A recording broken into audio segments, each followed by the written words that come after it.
मैं आपको बताऊं, आभार ज्ञापन करने के लिए कह रहा हूं। हम बहुत पहले एक बार उदयपुर आए थे, अगर आपको याद हो तो। कब आए थे?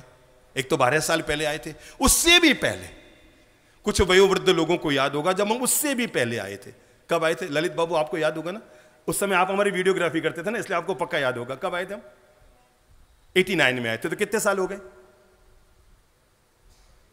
34 साल हो गए लगभग।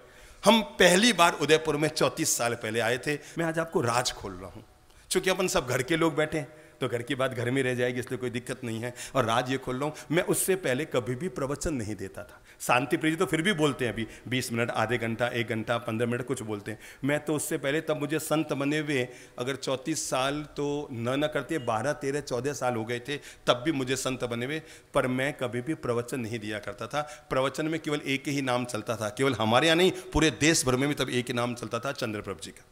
ठीक है ना? पूरे देश भर में। मुझे याद है हम उदयपुर आए थे, उससे पहले हम चेन्नई में हमारा चौमासा था, और वहां भी इनके प्रवचन को सुनने के लिए 10-10 हजार, 8-8 हजार लोग, 5-5 हजार लोग रोज पहुंचा करते थे। ये बचपन से अपनी प्रतिभा साथ लेकर आए होते हैं भाई। एक मायड़ रे बेटा, चारा चारा रे रेखा, न्यारी न्यारी रे, ठीक है ना? अपनी अपनी किस्मत लेकर आते हैं। तो इनका नाम तभी चमका हुआ था, देश भर में नाम चलता था। मैं इनका छोटा भाई, साथ साथ चलता रहता। ठीक है भाई, बड़े भाई बोल रहे हैं, मुझे बोलना आता नहीं था, ये मुझे प्रेरित करते, तो मैं कभी कहता मेरा पेट दुखता है, कभी मैं कमर भी दुखा लेता था, और माथा तो मेरे बाएं हाथ का खेल था। मेरा माथा दुखे, मैं रात को ही कह देता मुझे प्रवचन का मत कहना, सुबह मेरा माथा दुखेगा। तो मुझे पहले दिन पूछते कल आप क्या दुखाने वाले हो, ये मुझे और पूछते भाई कल सुबह आप क्या दुखाने वाले हो, और यूं करके बचपन हमारा चल रहा था। पर शायद पूज्य बड़े भाई को ऐसा लगा होगा कि सच्चा भाई वो नहीं होता जो अपने छोटे भाई को अपने पीछे लेकर चलता है। सुनना, इस बात के सम्मान में अपनी कमर पहले सीधी करो, ताकि बात सीधी नीचे उतर सके, आपके हृदय तक उतर सके। बीच में कहीं कमर का मोड़ रह गया और बात अटक ना जाए, ना अभी तक उतार ले इस बात को। सच्चा बड़ा भाई वो नहीं होता जो अपने छोटे भाई को अपने पीछे लेकर चलता है। सच्चा बड़ा भाई वो होता है जो अपने छोटे भाई को अपने से भी आगे बढ़ाने में सफलता पा लेता है। सीधी सादी बात कह रहा हूं।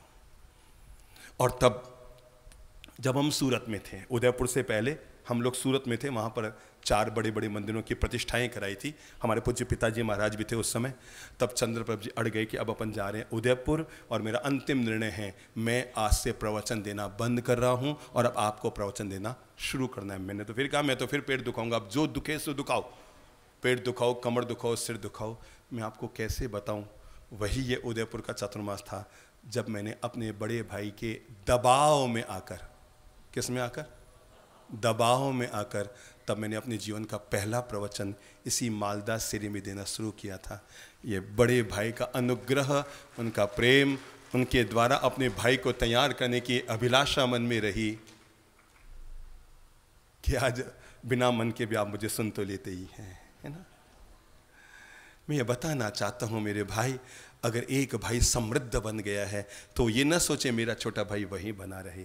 प्लीज अपनी समृद्धि का पहला हकदार, बोलो, मुंह खोलो, अपने समृद्धि का पहला हकदार अपनी बीबी और बच्चों को मत बनाइए, अपनी समृद्धि का पहला हकदार अपने भाई को बनाइए। मेरा भाई भी मेरे साथ चलेगा, मेरे बराबर आगे बढ़ेगा, दोनों भाई आगे बढ़ेंगे, दोनों भाई, 3 भाई, जो भी है, 4 भाई, 5 भाई, जो भी आप भाई हैं, भाई भाई का सहयोगी बने। अगर घर में एक भाई समृद्ध बन गया है तो अपने शेष 4 भाइयों को भी अपने कंधे से कंधा मिलाकर